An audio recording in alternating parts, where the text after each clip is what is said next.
Well, right now we have Jo Saxton joining us on the podcast. Jo, thank you so much for being here. Thank you for having me. It's great to be with you. Yeah, and so like when I first came across your name, it was at the Global Leadership Summit.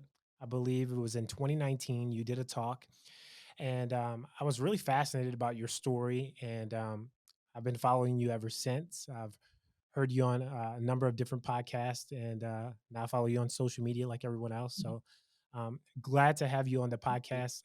So to get started, let's talk about this. What led you into leadership? Oh, I love that question because I love the way you say led you into leadership because I wasn't planning it. Do you know what I mean? It wasn't something that I was necessarily aspiring to. I often say I was the last one to work out I was a leader. But when I look back, I realized from my teens, from my high school days, I was often in a position of leadership. And whether it was some class responsibility, a sports team responsibility, in some way, I was often in leadership positions and I enjoyed the work itself. I hated the idea of volunteering to do that thing. And so I think I mean, I can only say I think God was guiding me all along and helped other people see something I couldn't see in myself, um, and helped me realize that I had gifts and abilities to serve in particular ways. But it was I like the fact that you said led because it wasn't a personal ambition of mine or just I'm not saying there's anything wrong with that. It just wasn't my story. I felt very inadequate. And so I very much had to be dragged out into leading in any capacity, whether it was sports or school or church. So good. And so, just to kind of circle back to GLS, Global Leadership Mhm. Summit, when I heard you talk, you talked about how we could level up our Yeah. leadership. And you kind of hit on three different questions or topics. And the first one was, who were you before anyone told you who you were supposed to be? Yeah. And I want to start here because this one still has me thinking. Honestly, I'm Mhm. like, who was I before someone told me I was a leader? So, how did you go about presenting that question and what made you present that question? Obviously, something played out in your leadership journey and made you ask that question. Yeah, I asked that question, and like you, I'm still answering that question. I asked that question because as I've coached leaders, I've often found that there's the leader they feel they're supposed to be, and then there's the gifts and call that they actually have. And so in my journey, I think before I felt inadequate, I had ideas and dreams. Even as a child, I was obsessed with Wonder Woman, which there we go. But but I think what I liked, I in fact I remember clearly what I liked about her was that she rescued people and she helped people and there was something about her righting wrongs that I found incredibly inspiring. Um, and and I found for myself and many leaders I knew that there was these goals and these dreams and these ideas, even if they were just whispers of an idea, but a kind of avalanche of life happening, which sometimes buries you. Whether it is the systemic abuse that you've encountered, whether it is the criticism of others, whether it's the lack of opportunity. And so that idea or that dream to lead or make some kind of contribution and be intentional with the influence you have gets buried.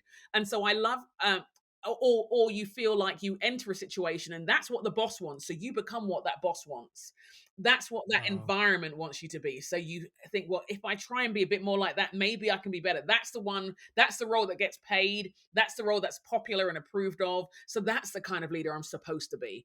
But sometimes the one you feel you're supposed to be isn't the one you're called to be, isn't the Wow. one you're designed to be. So I think I for me, I asked myself that question before I was told I was too much or not enough.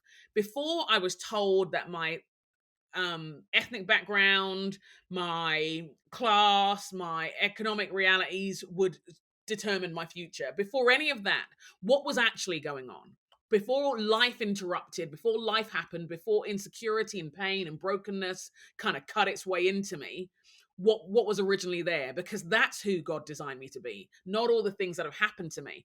And I've realized it's just become a very important and liberating question for leaders so that we lead out of the fullness of our God given identity, not these false identities that have been imposed on Yeah. us by others, by our own expectations, by our own insecurities, by our own wounds. That we're not a reactionary leader, but that we're actually learning to live into the fullness of our God given wiring.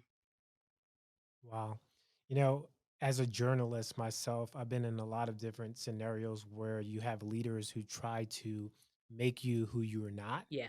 And if you're not strong-willed like myself, you could easily fall into the category in which they place you, knowing that God has called you to something different. Mhm.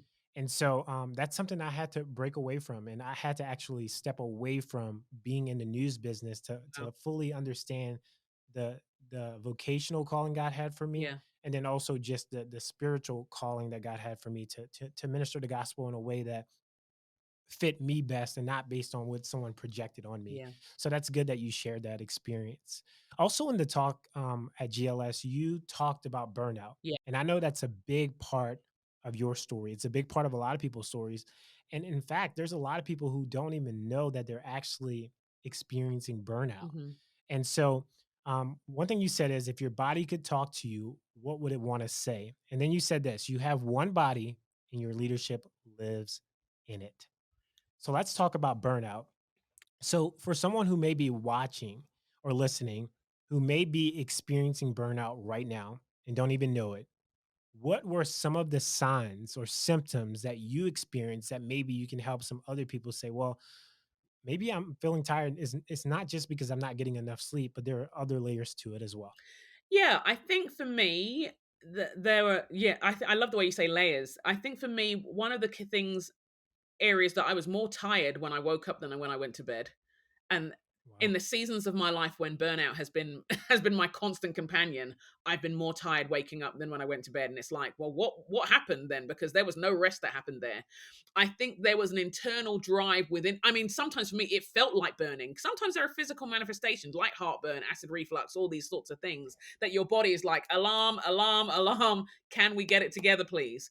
And I would encourage you to think through whether your body, is it constant tensions in your body? Like in for me, when I feel stressed or overwhelmed, I often feel a tension in my shoulder and in my neck. For others, it's other things. It might be their stomach, it might be their digestion system. Certain things are just like that's the neon alarm saying, I'm trying to get you to slow down because we're not functioning right. Um, I've often heard burnout and the kind of overwhelm be not about the task, but a sense of overwhelm by conflicting priorities. Like we prioritize Mm. too many things. And so I would ask what's driving us? For me, the desire to prove something, the desire to survive. Other times, or for others, it may be the desire to please people. Those can be the things that are burning us out. It might not be the hours of the symptom kind of thing. The hours that you're Mm. putting into things are the symptom. The cause, though, the internal thing that's really a burnout in your heart and in your mind is unless I'm approved of, I'm not okay. I'm not valid. I'm not worthy unless I do this perfectly. Those are the things that I would encourage us to work out and work through. Because otherwise, we can go through our life and say, you know what, I take a Sunday off. I'm not tired. I'm not burnt out. And it's like, okay, but let's talk about how no one's seen you for 3 months. Let's talk about Wow. how your loved ones don't know your name right now. Let's talk about Mm. how the disease to please is infecting every single part of your being and that you have to keep working and nothing is ever good enough. Let's talk about how your the way you talk to people is really clipped because you don't have time. You don't have time anymore and your mind is overwhelmed. Maybe those are some of the indicators that there's an issue that you might pay closer attention to. But way too long, I almost wanted my body to keep up with my ideas. Yeah, I mean, Wow. I was like, keep up. We've got visions to fulfill. We've got things to do. You just got to get with it. Just get fitter, and you'll be fine. or you can rest when you're dead. You can rest tomorrow. You can and this sense of not honoring the way God had wired us holistically. To pay attention, to say, the body doesn't lie. Your mind can tell you all kinds of stuff, but the body does not Yeah. lie to you. And that's why I get people to think of that question and get us to think of burnout in a kind of full wide sense, because I think we can be tricky with ourselves and we can sometimes deceive ourselves and say, yeah, I'm tired, and yeah, I'm more tired than I. And I've not slept for months now, but that's just life, isn't it? We all have seasons like that, and it's like, do we? And does that season have to last 3 years? Before we pay attention. So Yeah, I mean, what you mentioned about conflicting priorities for me, sometimes we I heard a pastor recently say, "My yes is expensive," Yes, I right? saw that clip. Torrey Yes, Roberts, right? "My loved yes is it. expensive," and I said, "Man, when he put it that way, that is so profound So for good. me." And as I'm walking out this leadership journey and I'm fresh on the block, um, I can find myself trying to present this. I don't want to, yeah, present this facade on social media of like, hey, I'm putting out this content, I'm doing this, I'm doing that. And here's the thing: there's a lot of stuff that I'm doing that sometimes never ever makes it to social media. Yeah. But because we're so in this age of like trying to present ourselves in the best way, Mhm. we burn ourselves out in the That's process, right? good. Like you may actually be doing the leadership work, Mhm. and maybe the leadership work that you're doing no one sees, so you want to make sure that you are seen, so you have to put that content out there. Yeah. And I found myself this past week as I've been doing leadership stuff within my church and other projects that I'm working on, and I'm like, Jimmy, you're actually doing leadership. Maybe social media didn't see that you're doing it, but you're actually doing Good. it. So are you more focused on the approval of people, Yeah. or you're more focused on the approval of what I've called you to do? Yeah. And I think that's a really important question to keep coming back to. And it's understandable. To be honest, it's understandable when you are seeking to lead others or influence others in certain ways that you are responding to the feedback. It's just whether Yeah. the feedback owns you. And Mm. I think sometimes I I would have to watch myself to say, am I just holding on to this a little too tightly? Who really, as a leader, I'm also a follower. I'm following Jesus. I'm following his wisdom, his insights. He knew that social media would come one day, but he still Yeah. believed in things like pulling away from the crowd. Am I owned by this now? Am I captured by it? And so I think it's just a good question to keep on asking ourselves. It's understandable, and not to shame ourselves, that's there's no value in that. There's no value in saying, well, you're a terrible person because you want to be liked. It's like, well, no, who wants to be hated? That's weird. That's not the point. But I think there is a sense in us saying, can we let go? Can you let go for a week? Can you Yeah. let go for a month? Can you let go for a day? And if not, let's be curious about what's going on there if we can't let go. If we feel like, because if God's called us, he will override the algorithm where need be. He's got this. He's got you. Um and asking ourselves if we can't step away, then we need to ask ourselves some questions about that. Yeah, I like that so much. And so, just to pivot just a little Mhm. bit, this is still in line with your GLS talk. You talk about, I believe, loneliness and leadership. Mm. And who are your people? Who are your tribe? Right? Yeah. That's the word that everyone uses Mhm. nowadays. So, does your, I believe leadership shouldn't be lonely, Yeah. but there's a lot of people who you hear them say. It's lonely at the top. It's lonely at the top to be a leader, right? Yeah. Because you're making sometimes decisions that affect the people. I don't want to say the people at the bottom because I believe in leadership where we're all working Yeah. together as one, Mhm. but you're obviously making leadership decisions for the entire organization. And sometimes that does require you to be away from other people. So, can you speak into what do you mean by, finding your people in leadership? Yeah, and I agree that leadership can be lonely. I get that, but I think some of it's a choice. I honestly Mm, do. I think some of it, when we get so hierarchical where we cannot be vulnerable with anybody, anyone, there's nobody in your life that you can be yourself with. That's a problem. I mean, the reality is chronic loneliness physically impacts our beings. It has implications. There's the late Professor John Cacioppo, his name was is, and he there was a TED talk where he talked about the chronic realities of loneliness and how it impacts your cortisol levels I mean, like, this is significant stuff. So here you are at the top making significant decisions that impact maybe hundreds, thousands of people. And you're telling me that you are going to choose to not be around people, knowing that that will have a detrimental impact on your leadership. Say it's not so. We can't, we can't afford to live with that kind of loneliness because it's impacting how you function and ultimately will impact your leadership.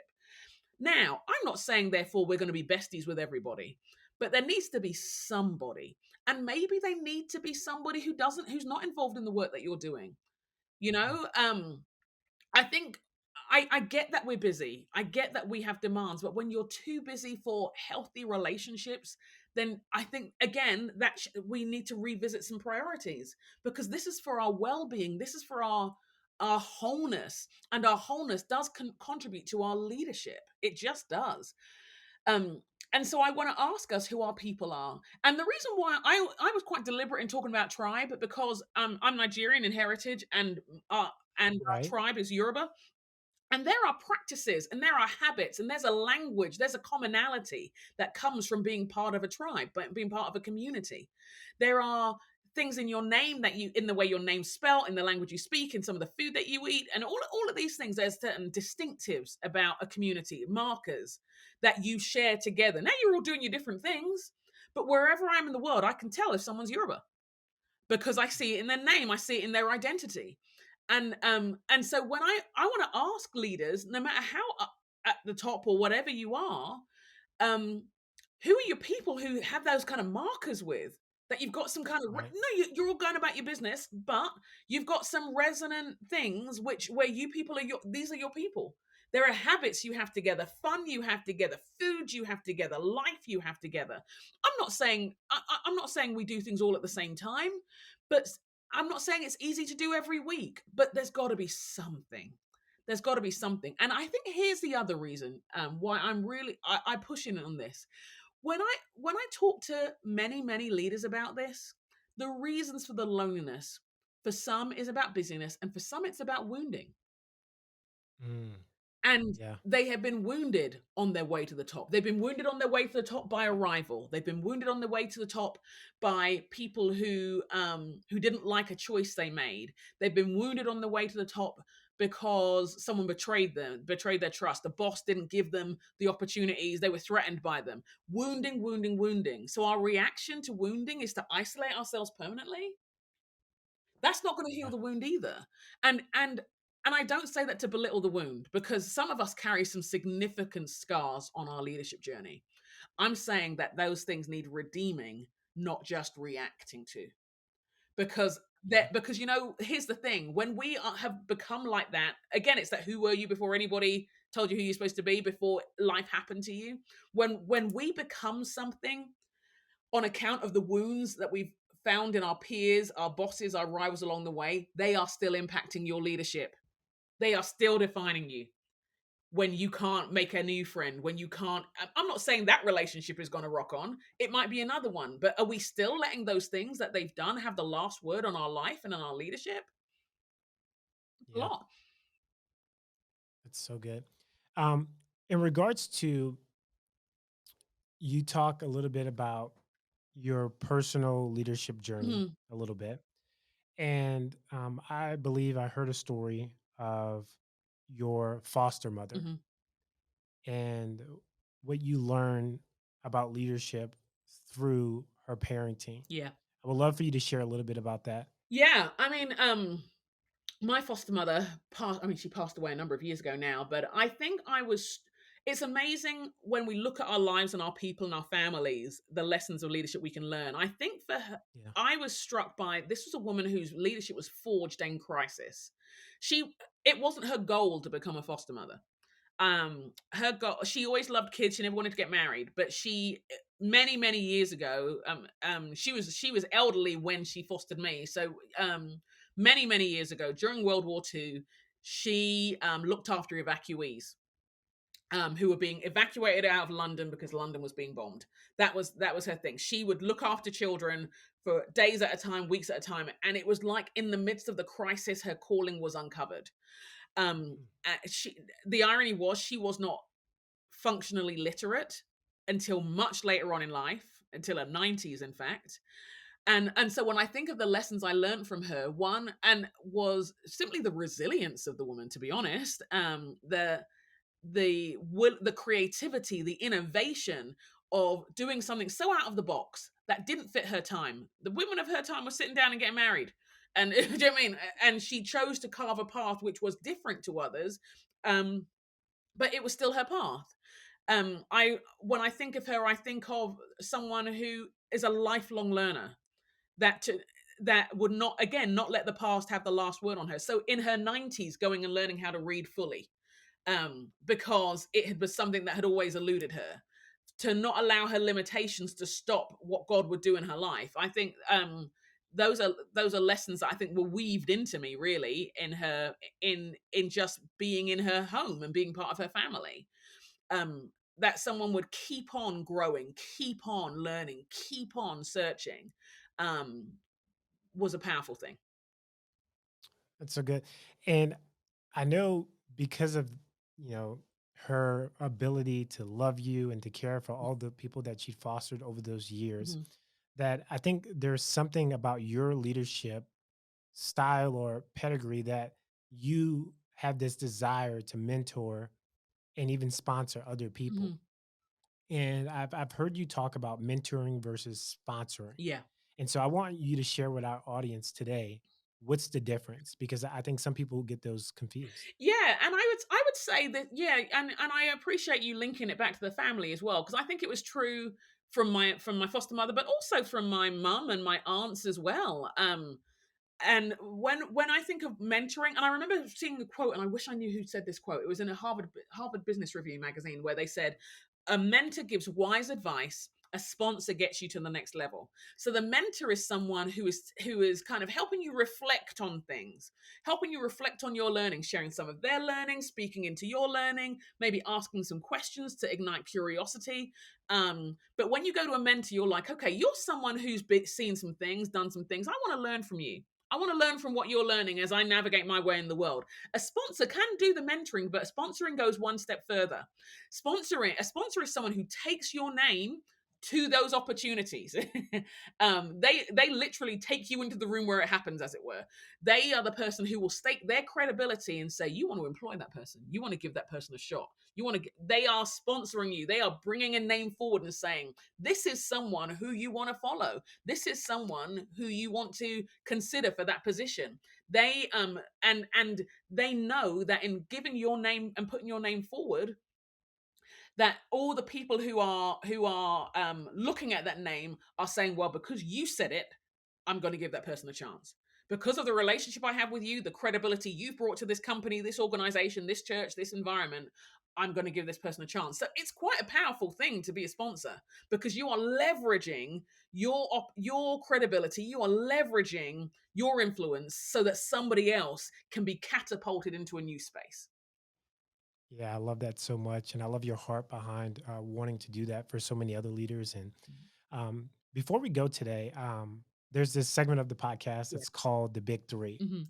And so my question for you is, what are lessons that you've learned or habits that you've formed that can help younger leaders level up in their leadership? Oh, okay. Oh, now which ones? The top three. I would say, mm, I think I was going to say prayer, but I mean that, but I would say one of the key things that throughout my leadership journey and still now is I have somebody who I talk and pray with, a peer who I talk and pray Mhm. with. And the reason why I say talk and pray is because sometimes it's easy to pray and not talk about how you're really Mm. doing, how you're really feeling. There's an accountability. So it's a prayer field accountable relationship. I think that's been a key thing for every. I mean, I can't think of a chapter. I'm as you asked that question, I was like, imagine I could see all the different people who played that role throughout the, like, in my 20s and my 30s, now in my 40s, and into the 50s. That's going to be an essential for me. No brainer. You need someone who you are regularly praying with. I'm not like, I mean, there are friends I catch up with and we talk and pray, but I mean, like right now, it's Monday, Wednesday, Friday. We early morning call. We're not because we're spiritual people, just because we're awake. That's just when it works for us. Because it's irrigation. Um the battles that have been won. It's the engine room. It's the place to ask questions. It's and we'll be talking, and she might be saying to me, are you sure about that? Are you sure that's a wise move? We don't know. Okay, let's pray into it and see what God does. That has been a fundamental part of my life, and it has I think it's pulled me back from the precipice on many an occasion. I think it has given me pause. It has helped me overcome disappointments, because disappointments are going to be an inevitable part of leadership. Right. It has been a disinfectant for bitterness. All of those things have begun in that prayer room. They've not all been worked out there, but that's been a commitment. Um, I would say another thing is, oh my gosh, I would say something like, don't wait for someone else to tell you to get your heart healed. And by that I Mm, mean, and it's understandable and it's legit to focus on your gifts and your passions and your call and your skills. Yes, yes, yes. But your character matters. Who you are and who you are becoming matters. yeah. Um, and those things will show. I mean, when we look at leaders falls from grace and we're like, those people were so gifted, their gifts weren't the problem. Their gifts were awesome, but their gifts were gifts. They were given to them by the Lord. I Yeah. mean, their gifts were gifts, but who they were in those moments, they had a part in that. You know, That's so they good. had a part in that. So if greed or power or, I don't know, being a sexual predator, if all of these things are happening on the inside, I mean, the gifts are immaterial in the end. No one cares because that's the legacy that'll be left. So I want to encourage you, when I say don't wait for someone else to tell you to get your heart healed, is all of us carry wounds, scars, stories. And it is so understandable. I want to, it's so understandable in the context of leadership to find our healing there. It's so understandable if you've been rejected and ignored and you've been unsettled and all that kind of stuff to feed off the adoration of someone who thinks you're doing a great job, who said something where you've changed our life, you've changed the company, you've done, of course you're going to be affirmed by it. But sometimes it can take root at a level that it shouldn't do because there are things that haven't been healed yet. It's understandable that it's completely understandable to enjoy the attention and the affection of others, but again, sometimes it can take root at a level that's unhealthy for us. It's understandable to be drawn to, intrigued by power, but again, it can take root, and you do that work. You do that work. And when I say you do that work, it's your responsibility. And the hard thing is, particularly when terrible things have happened to you, to realize even if someone else is responsible for what they did to you, you still got to do that work of getting whole and healed.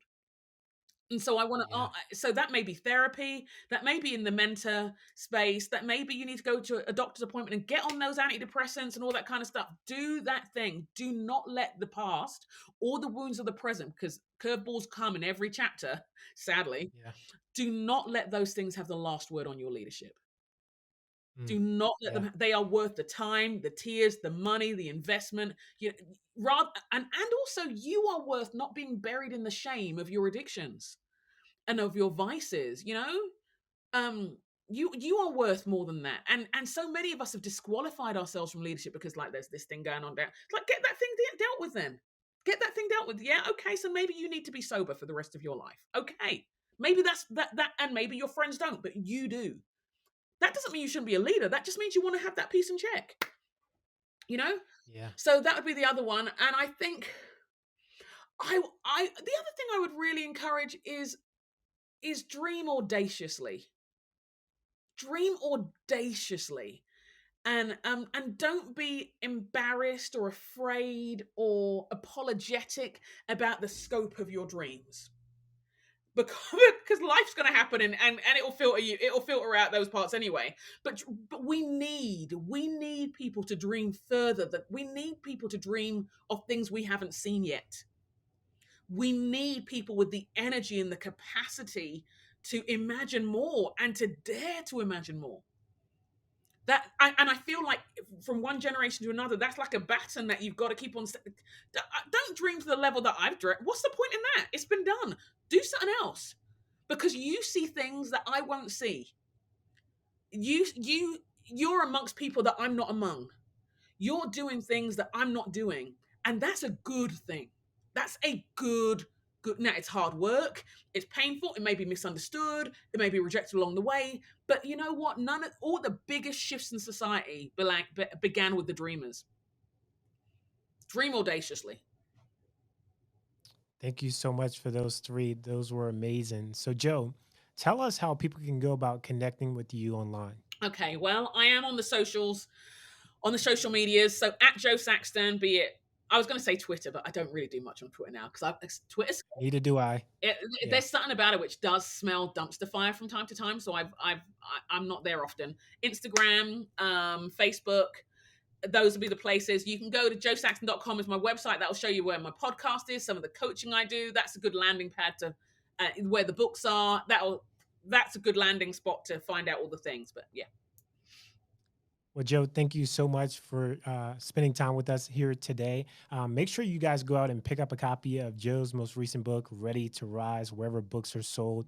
As she mentioned on her website, josaxton.com, along with some other leadership material as well. So, again, Jo, thank you so much for joining us today. thank you so much. It was great.